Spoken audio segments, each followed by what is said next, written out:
Hello students, मैं कपिल कुमार शर्मा एक बार फिर आप लोगों के सामने एक नई वीडियो लेकर आया हूँ। और आज की वीडियो भी मेरी साइंस सब्जेक्ट से जुड़ी हुई होगी। आज का जो टॉपिक है वो आज से पहले भी एक बार वीडियो शूट करके आप लोगों के साथ साझा किया जा चुका है, लेकिन कुछ स्टूडेंट्स ने इस टॉपिक को दोबारा से समझाने के लिए बोला है। तो इसलिए आज की वीडियो उसी टॉपिक पर हम लोग बनाने के लिए जा रहे हैं। आज का टॉपिक थोड़ा इंटरेस्टिंग है। क्लास 9th से लेकर और क्लास 12th तक इस टॉपिक की, इन वर्ड्स की बहुत ज़्यादा ज़रूरत होती है और है बहुत आसान, क्योंकि इनका यूज़ आजकल 6, 7, 8 में भी होने लगा है। पर हम पहली बार इसको जो पढ़ते हैं वो 9th क्लास में पढ़ते हैं। तो थोड़ा डिटेल में 11th, 12th, इवन आज का जो टॉपिक है वो पर्टिकुलर क्लास 10th के लिए है, क्योंकि उनकी साइंस की बुक में ये चैप्टर पर्टिकुलर दिया हुआ है। तो ज़्यादा देर नहीं करेंगे, क्योंकि ये टॉपिक थोड़ा बड़ा होने वाला है और आज का टॉपिक लगभग 2 या 3 वीडियोस में ख़त्म किया जाएगा। आज तो हम लोग बहुत बेसिक सी बात करेंगे पहली वीडियो में, और इस पहली वीडियो में जो बेसिक चीज़ें हैं उन्हीं पर बस डिस्कशन किया जाएगा। बढ़ते हैं अपने टॉपिक की तरफ, और टॉपिक हमें क्या कहता है कि इसको थोड़ा स्टार्टिंग से लेकर चला जाए कि जो हम पढ़ाने की कोशिश कर रहे हैं वो टॉपिक आया कहाँ से। और टॉपिक है मेटल और नॉन मेटल। और मेटल और नॉन मेटल तो आप लोग जानते ही हैं, इम्पोर्टेंट टॉपिक है।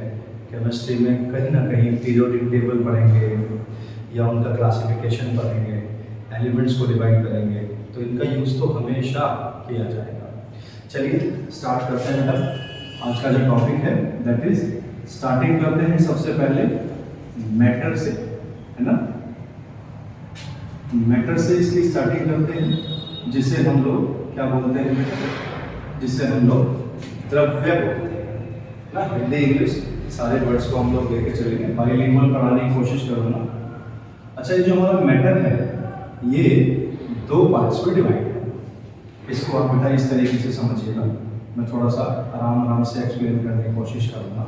अच्छा, मैटर के बारे में मुझे अलग से पढ़ाने की ज़रूरत तो है नहीं है, क्योंकि टॉपिक 10th क्लास के लिए है, तो 10th वाले जो बच्चे हैं वो 9th में पढ़ चुके होते हैं। पर फिर भी आप इस मैटर को थोड़ा सा समझ लीजिए। मैटर, यूनिवर्स में जितनी भी चीज़ें हैं, जितने भी सब्सटेंसेस हैं, वो सब किससे मिलकर बने होते हैं? मैटर से मिलकर बने होते हैं। ये स्पेस ऑक्यूपाई करते हैं, इनके अंदर मास पाया जाता है और भी बहुत कुछ चीज़ें हैं। लेकिन अगर मैटर के बारे में पढ़ना चाहते हैं तो मेरी जो इस टॉपिक पर बनी हुई वीडियो है वो आप अलग से देखेंगे। मैटर को हम लोग क्लासिफाइड करते हैं। सो क्लासिफिकेशन है on the basis of physical और केमिकल। सो हम लोग यहाँ पर इसको डिवाइड करते हैं, फिजिकल क्लासिफिकेशन, है ना, फिजिकल क्लासिफिकेशन, और दूसरे एंड पर हम इसको डिवाइड करते हैं chemical classification, physical classification again वही थोड़ी सी गलती हो गई है, क्लासिफिकेशन, है ना। आज की वीडियो बड़ी इंटरेस्टिंग है, बाद में कभी शेयर करूंगा इसके बारे में। सो फिजिकल क्लासिफिकेशन और केमिकल क्लासिफिकेशन हम लोग मैटर को 2 पार्ट्स में क्लासिफाइड करते हैं। तो पहले इसी को खत्म कर लेते हैं, क्योंकि ये थोड़ा सा छोटा है ना। सो फिजिकल क्लासिफिकेशन अगर हम मैटर का पढ़ें तो ये 3 पार्ट्स में डिवाइड होता है। पहला है सॉलिड, दूसरा है बेटा लिक्विड, और तीसरा है हमारा गैस। मैटर को फिजिकल क्लासिफिकेशन के आधार पर 3 पार्ट्स में डिवाइड किया गया है। पहला है सॉलिड, जिसे हम लोग कहते हैं, हिंदी में कहते हैं ठोस। लिक्विड को हम लोग हिंदी में कहते हैं द्रव, और इसे हम लोग कहते हैं गैस, है ना। तो ये फिजिकल क्लासिफिकेशन है कि हम इसको 3 पार्ट्स में भौतिक रूप से डिवाइड करते हैं। यहाँ अगर हम फिजिकल क्लासिफिकेशन को हिंदी में लिखेंगे तो इसे लिखेंगे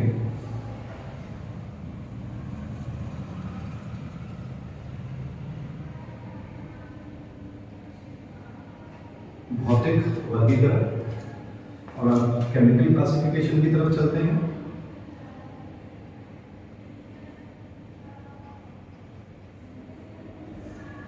यह है हमारा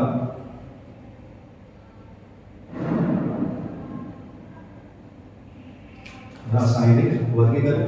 तो अब इसकी तरफ बढ़ते हैं। यही थोड़ा सा बड़ा है, इसी को थोड़ा समझने की कोशिश करेंगे आप सब लोग, है ना। अच्छे से एक बार इसको एक्सप्लेन कर लेते हैं। पूरी की पूरी बनी हुई वीडियो अभी डिस्टर्ब हो गई है, काफ़ी मेहनत करके पहले भी मैंने शूट की थी, किसी वजह से वो खराब हो गई है। चलिए आगे बढ़ते हैं। So the chemical classification divided into two parts. First one is the pure substance, and the second one is mixture. First one is pure substance, second one is mixture. Pure substance जिसे हम लोग यहाँ हिंदी में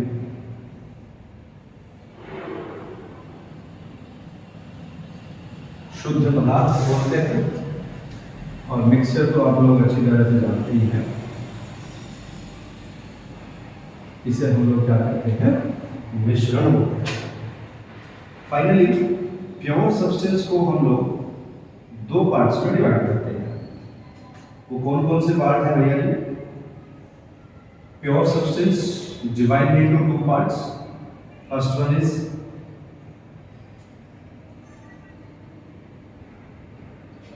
elements, और second one is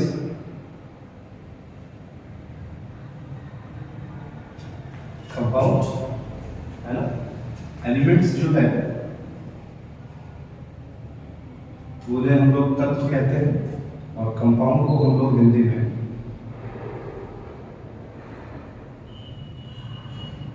यौगिक बोलते हैं। Bilingual इसलिए पढ़ाने की कोशिश कर रहे हैं, जैसे मैंने आपको बताया कि हमारे साथ कुछ हिंदी मीडियम के स्टूडेंट भी जुड़े हुए हैं, तो उनको परेशानी ना हो इंग्लिश के वर्ड्स में। एलिमेंट्स हमारे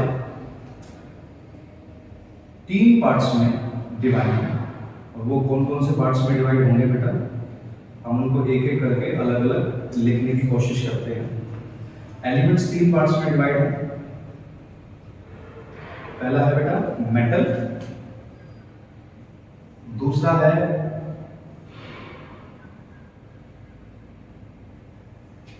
नॉन मेटल, और यहां तीसरा जो होगा वो होगा मेटलॉइड्स। ठीक।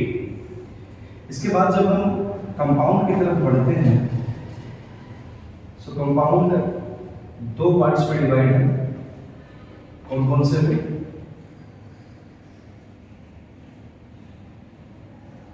ऑर्गेनिक कंपाउंड,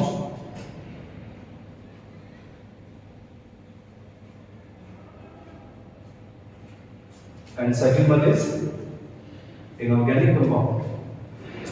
इनको हम लोग यहाँ हिंदी में भी थोड़ा सा बता देते हैं। मेटल इज धातु, ये जो मेटलॉइड्स है इसे हम लोग उप धातु कहते हैं।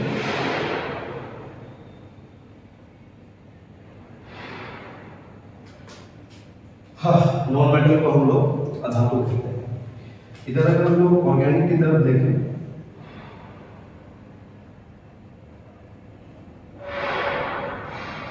तो इसे कार्बनिक,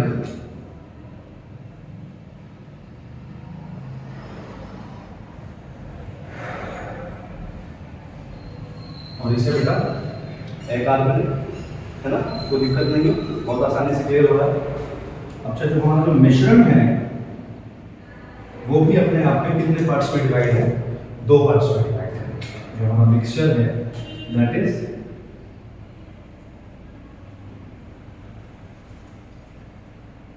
होमोजेनियस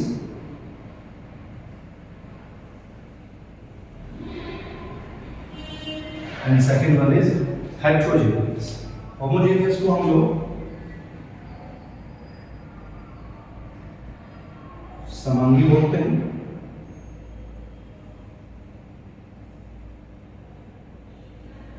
और इसे हम लोग विषमांगी बोलते हैं। फाइनली हम लोगों ने जो आज का टॉपिक था वो पहले बताया था कि मुझे आज धातु और आधातु मतलब मेटल और नॉन मेटल पढ़ाना है। तो ये मेटल और नॉन मेटल का जो कॉन्सेप्ट है, ये जो हेडिंग है आई कहाँ से है, पहले मुझे वो बताना बहुत ज़रूरी था, इसलिए पहले वो एक्सप्लेन कर दिया गया है। इसका आप लोग स्क्रीनशॉट भी ले सकते हैं, और नोट तो खैर आप लोग कर ही रहे होंगे, बहुत ही अच्छी बात है। मैं स्क्रीन के सामने से हट जाता हूँ एक बार, आप अच्छे से नोट कर लीजिए, तो देखिएगा थोड़ा ध्यान से। उम्मीद करता हूँ कि आप सब लोगों ने ये नोट कर लिया होगा, तो इसको हम लोग मिटा देते हैं, है ना। आज के टॉपिक को अच्छे तरह से समझने के लिए मैंने पहले ही कहा है कि इसको हमें लगभग 2 या 3 वीडियो में खत्म करना पड़ेगा। ज़्यादा लंबी वीडियो नहीं खींचेंगे, है ना। कोशिश करेंगे कि जल्द से जल्द वो ख़त्म हो जाए। तो अगला टॉपिक जो है, सबसे पहले बेटा बात करते हैं हम लोग मेटल की बात करते हैं, जिसे हम लोग धातु कहते हैं। मेटल जनरली आप लोगों ने देखे होंगे, जैसे बुक में भी आपने पढ़ा है कि मेटल सॉलिड स्टेट में पाए जाते हैं, है ना, हार्ड होते हैं। इनके अंदर इलेक्ट्रिसिटी कंडक्ट हो जाती है, हीट कंडक्ट हो जाती है, इनमें विशेष प्रकार की चमक पाई जाती है। तो ये जो कुछ टॉपिक हैं, ये तो इनके फिजिकल प्रॉपर्टीज हैं, लेकिन वास्तव में हम लोग मेटल किन्हें कहते हैं उसे देखते हैं। पीरियोडिक टेबल में या अभी तक जो टोटल एलिमेंट्स हैं उनकी जो संख्या है वो है लगभग 118, है ना। 118 एलिमेंट्स हैं टोटल। इन 118 एलिमेंट्स में से मैंने आपने बताना है कि 92 एलिमेंट्स कैसे होते हैं बेटा, नेचुरल होते हैं, जो नेचर में पहले से ही अपने आप अवेलेबल है, और 93 से लेकर 118 तक के जो एलिमेंट हैं दे ऑल आर आर्टिफिशियल कृत्रिम रूप से। इन्हें हम लोग मैन मेड भी कहते हैं, क्योंकि इन्हें लैब में बनाया जाता है, साइंटिस्ट के द्वारा बनाया जाता है। तो इन 118 एलिमेंट्स में से मेटल्स की जो संख्या है वो अपने आप में ज्यादा है। किसकी है वो सबसे ज्यादा? वो है मेटल की। कि 118 एलिमेंट में से जो ज्यादा संख्या है वो किसकी है? मेटल्स की है। इसको अभी मैं बताने की कोशिश करूंगा, आप तब तक नोट कर लीजिए बेटा इसको।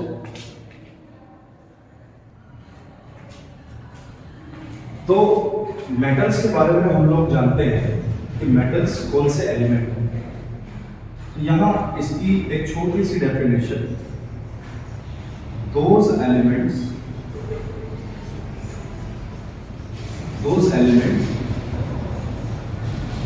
जो हम मेटल्स के बारे में बात करते हैं, those elements whose lose the electrons।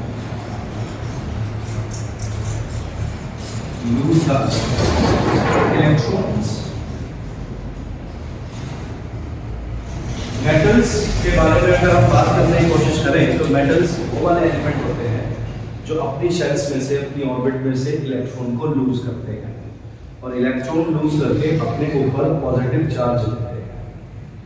Example के तौर पर कि कोई एलिमेंट है ना, और अगर ये अपने में से इलेक्ट्रॉन को लूज कर रहा है, अपने में से इलेक्ट्रॉन को बाहर निकाल रहा है, तो इस वाले एलिमेंट के ऊपर कौन सा चार्ज आ जाता है? पॉजिटिव चार्ज आ जाता है। फाइन।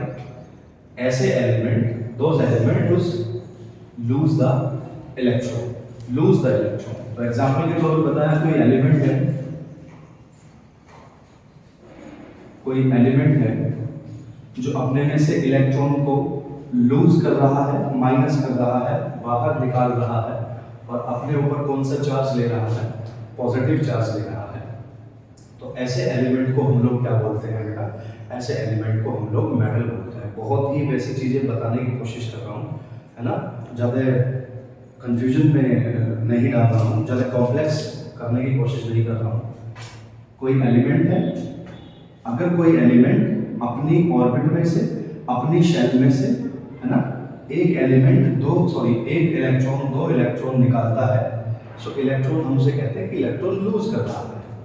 इलेक्ट्रॉन लूज कर रहा है तो उसके ऊपर कौन सा चार्ज आता है, पॉजिटिव चार्ज आता है। कौन सा चार्ज आता है, पॉजिटिव चार्ज आता है। तो ऐसे एलिमेंट्स को हम लोग क्या कहते हैं, मेटल्स कहते हैं। मेटल का जो नेचर होता है वो अपने आप में कैसा होता है, इलेक्ट्रॉन लूज करने का नेचर होता है। तब हम लोग मेटल को एक वर्ड से और पुकारते हैं, इन्हें हम लोग इलेक्ट्रोपॉजिटिव एलिमेंट्स भी कहते हैं। इलेक्ट्रोपॉजिटिव एलिमेंट क्योंकि ये इलेक्ट्रॉन लूज करते हैं और इलेक्ट्रॉन लूज करके अपने ऊपर या अपने एलिमेंट्स के ऊपर पॉजिटिव चार्ज लेते हैं। फाइन, बहुत ही आसान है, ज़्यादा टिपिकल नहीं है। हम इसके फिजिकल केमिकल प्रॉपर्टीज बाद में देखेंगे, और फिलहाल अभी ये समझना है कि मेटल क्या होते हैं। सो मेटल के बारे में क्या पढ़ेंगे आप लोग, मेटल वो वाले एलिमेंट्स होते हैं जो अपने में से इलेक्ट्रॉन को क्या करते हैं, लूज करते हैं। इसे आप नोट करिएगा।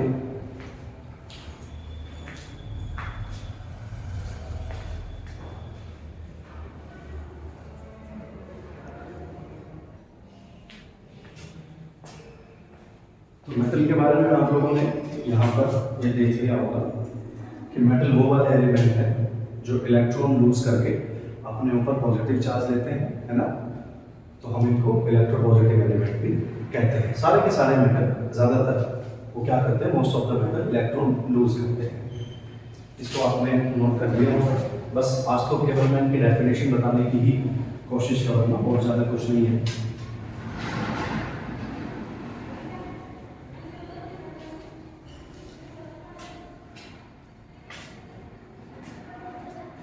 इसके बाद हम बात करते हैं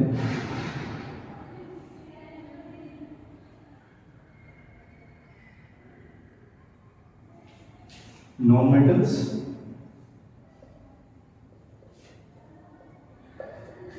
इसे लिखते हैं अधातु।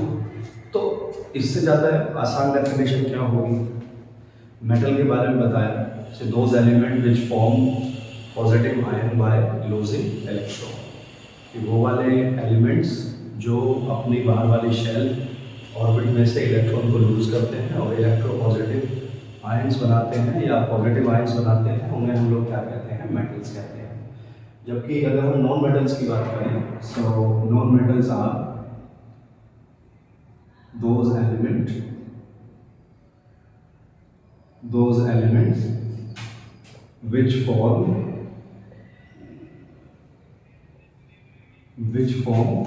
negative ions by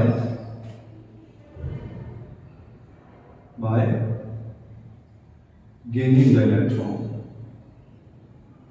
तो नॉन मेटल क्या करते हैं, इलेक्ट्रॉन गेन करते हैं, इलेक्ट्रॉन किसी से प्राप्त करते हैं, अपनी शेल में इलेक्ट्रॉन को एंटर करने की परमिशन देते हैं और अपने ऊपर कौन सा चार्ज लेते हैं, नेगेटिव चार्ज लेते हैं।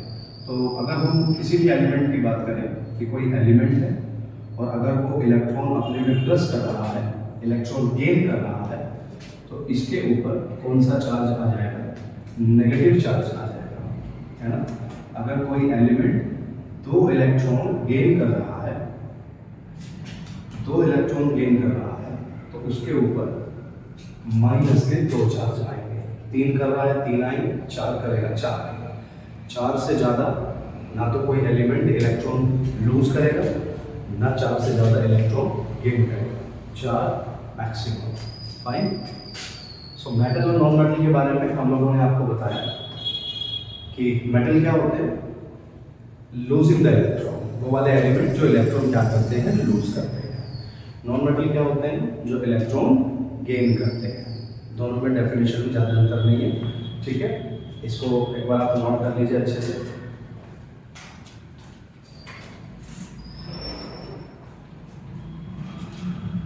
इसको मिटा देते हैं।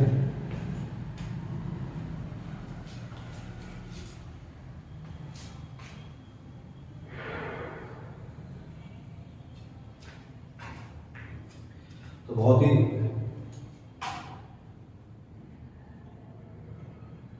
मेटल्स,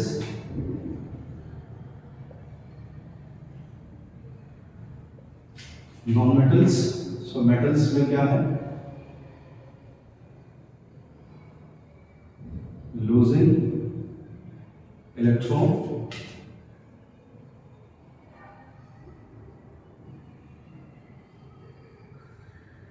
गेनिंग इलेक्ट्रॉन्स, है ना। ये इलेक्ट्रॉन लूज करेगा तो इसके ऊपर पॉजिटिव चार्ज आएगा, और ये इलेक्ट्रॉन गेन करेगा तो इसके ऊपर कौन सा चार्ज आएगा, माइनस का चार्ज आएगा, है ना। तो इसको मेटल को हम लोग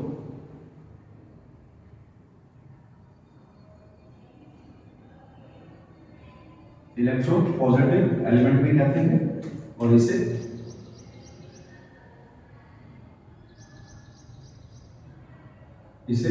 इलेक्ट्रो नेगेटिव एलिमेंट भी कहते हैं। बहुत ही आसान है यार, ज्यादा डिफिकल्ट नहीं है। और इन दोनों के बीच में एक वर्ड मैंने और लिखा था, और वो था बेटा मेटलॉइड्स, जिन्हें हम लोग क्या बोलते थे, उपधातु। तो ये वो वाले एलिमेंट्स होते हैं जो इलेक्ट्रॉन लूज भी कर सकते हैं, इलेक्ट्रॉन गेन भी कर सकते हैं। ऐसे एलिमेंट जिनके अंदर मेटल्स की भी प्रॉपर्टीज पाई जाती है, नॉन मेटल्स की भी प्रॉपर्टीज पाई जाती है, उन्हें हम लोग क्या कहते हैं, मेटलॉइड्स कहते हैं। लेकिन इनकी प्रॉपर्टीज, दोनों की प्रॉपर्टीज को शो करने के लिए मेटलॉइड्स के अंदर कुछ कंडीशंस होती हैं। उन कंडीशंस को हम लोग अगली वीडियो में शेयर करने की कोशिश करेंगे, है ना। मेटल के बारे में हम लोग यहाँ पर कुछ एग्जांपल ले सकते हैं, sodium, potassium, lithium, sodium, potassium, beryllium, magnesium, calcium, iron, और बहुत सारी है बेटा, कॉपर है, जिंक है, बहुत सारे एग्जांपल हो सकते हैं। और इसके लिए हम लोग nitrogen, oxygen, fluorine, chlorine, bromine, iodine, sulphur और बहुत सारी है ना। सो ये जो एग्जांपल है मेटल और नॉन मेटल के, ये मैंने आप लोगों के साथ साझा कर दिए हैं। अब अगली वीडियो में मैं आप लोगों के साथ साझा करने की कोशिश करूंगा इनके फिजिकल प्रॉपर्टीज और केमिकल प्रॉपर्टीज। तो अगली वीडियो जब तक आपके पास पहुंचेगी, उससे पहले आप लोगों ने अगर सब्सक्राइब नहीं किया है चैनल, तो वो करना बहुत ही ज़रूरी है।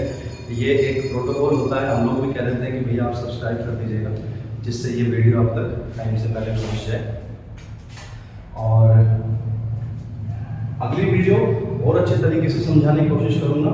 अगर इस वीडियो में कोई टॉपिक रह गया हो जो आपकी समझ में नहीं आया है, तो आप मुझे कमेंट सेक्शन में जाकर जरूर बताएंगे कि भैया आप इसको समझा दीजिए।